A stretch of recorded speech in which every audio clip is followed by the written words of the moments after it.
Right. The primary purpose of this video is to determine whether this small pancake style compressor here can deliver enough air to this air hydraulic jack to lift my motorhome in a reasonable amount of time. The compressor has a tank pressure fully at 165 pounds. It has a cut-in pressure of about 130 pounds. It's a 6-gallon compressor. It'll deliver 2.6 cubic feet per minute at 90 psi. The jack here is again a 20-ton jack, and that's rated at 100 psi. None of these manufacturers of these jacks will tell you how much air it requires to lift that and what the lift rate would be at a given volume of air. I've seen one guy says any compressor will do it, so that's what this is going to determine. This is any compressor. You find this guy everywhere. Very popular for air nailers, finisher frame nailers, and this guy here, I selected him for several reasons. One, Norco is a brand I have some experience with and I trust. They're made in Taiwan. The air hydraulic versions are. I don't like the quality coming out of Red China, so I try to stay away from those. Certainly when it's going to affect my life. The size rating I was looking for is at least 12 tons. The height from the base here to the top is the maximum that can be is determined by my front axle and how far that is off the ground. So that this has to fit underneath the front axle. So weight, height, point of manufacture. What I'll do here, it's the secondary purpose, is I might as well show you the cart that I built to haul this thing around. This thing weighs 35 pounds. When you shoot it up underneath the axle, that works your shoulders a little bit because you're laying on the ground. The whole purpose of the air is to take away some of that effort. So I built a cart for it. I might as well demonstrate that as well. And then I'll show you that it actually lifted. The motorhome, by the way, the front end weighs 6,700 pounds. The back end weighs 12,500 pounds. I just finished painting this cart here, so I'll assemble it and talk about it as I go. The cart base here is based on the size of the jack. It's built on a 1/4 inch steel plate. I put a riser on here to accommodate the 5-inch diameter wheels that I'm putting on here. The wheels are, I think they're rated at 200 pounds for the pair. Obviously, 200 pounds would be crushed by the motorhome weight once it got on there, so the wheels themselves do not contact the ground when the jack is riding level.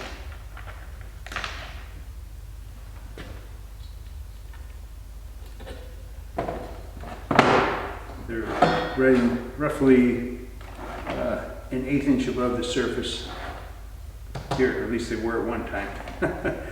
But there you go, roughly an 1/8 inch above the surface of the floor.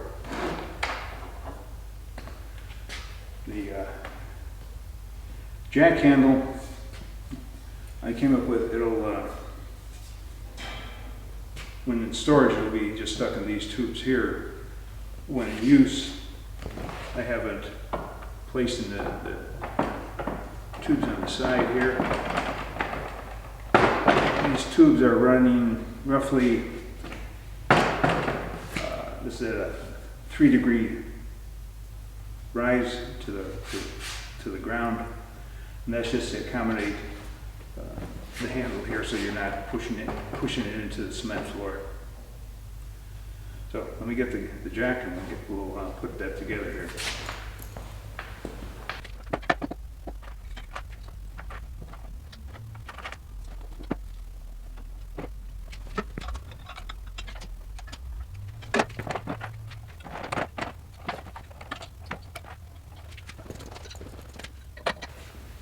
Okay, all assembled. The cart itself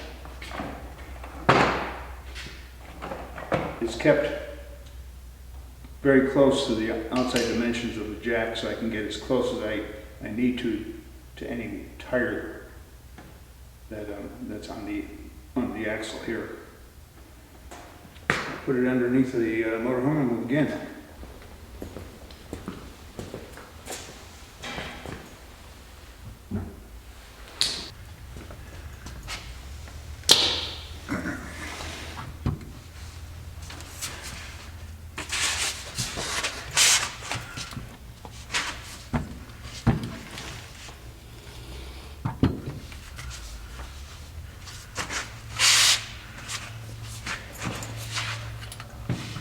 When this wheel breaks free, I'll give it a spin so you'll be able to time and see how long that takes. Give you an idea of whether that's acceptable or not.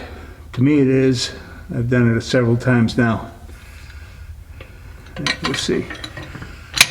Get this guy, make sure, yep, he should be set. Let me get closer to the tire so I can spin it. We've got the motorhome sitting up on these 2 sheets of 3/4 inch plywood here. Not for any worry about the contact of the tire itself to the concrete. I did that because it gets the whole motorhome up a little bit and allows me to use a creeper to get underneath it and do my post or pre-trip inspections to see if there's any damage, grease the motorhome, or whatever other reasons I need to get underneath here, which seem to be more than I should.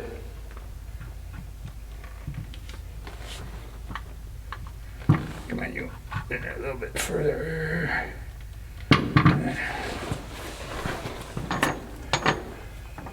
We'll keep that just off the surface so there's a gap there. We got the tank set about 100 psi. At here, the tank itself is bled down a little bit. It's probably about 155 pounds or so. And now we can begin.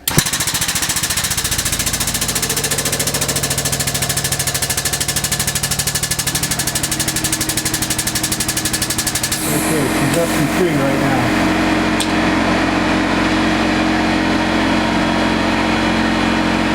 I'll let the tank cycle and get back to maximum pressure again. And then I'll run the jack up to its full height. All right.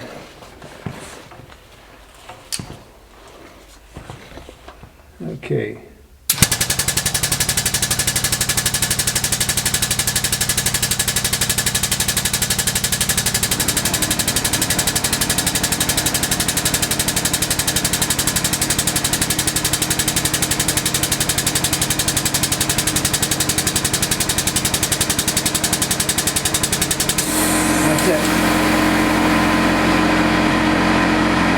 Quite a bit of room here now that I have.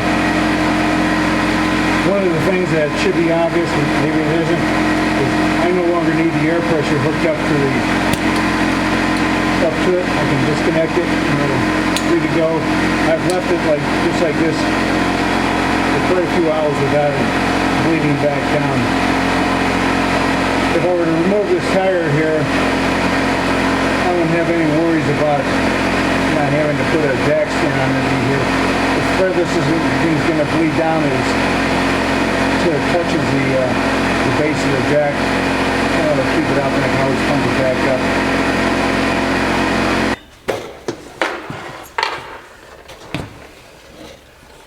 Now bringing it down is just like any other normal hydraulic jack.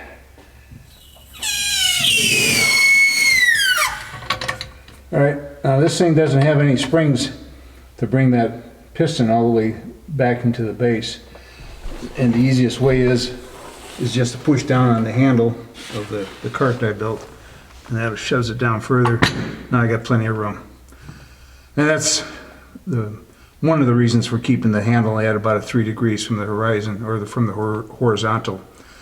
That's also why I put that round handle on there, just to give me a little more knuckle room, so when I do press it down, I am well away from the concrete. And then pulling it out is just like putting it in. Very simple. All right, I'll go back to show this at a better test, the rear axle, and show you why I made that adapter.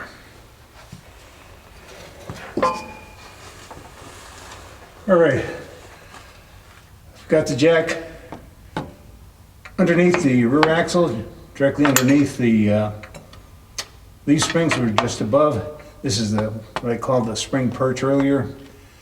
It's a steel webbed bracket, and then I have my adapter here and the jack underneath. That's about as high as I can get it and still get all this stuff in there.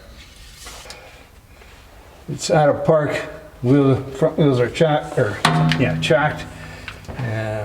We should be able to go. Whoop. This guy wants to move and I don't want him to move.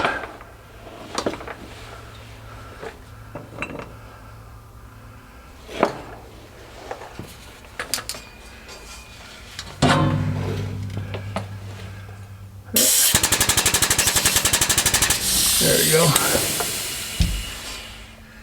All right, we shall start.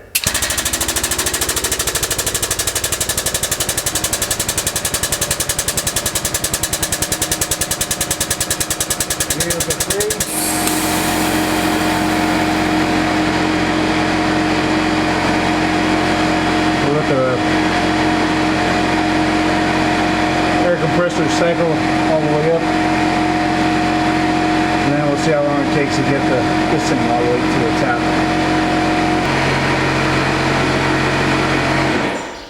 All right. Once again, the wheels are just off the plywood floor.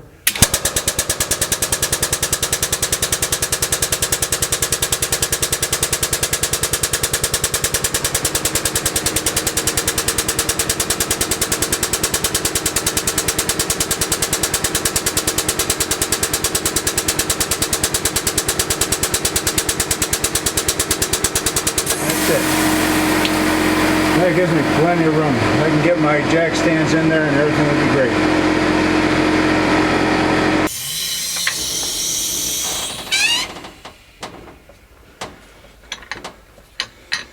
And then to get the piston all the way back down, I just push down on the handle.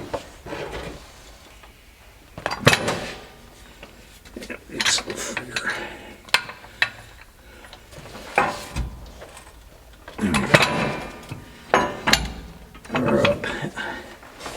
And that's it. Get my little adapter out of here.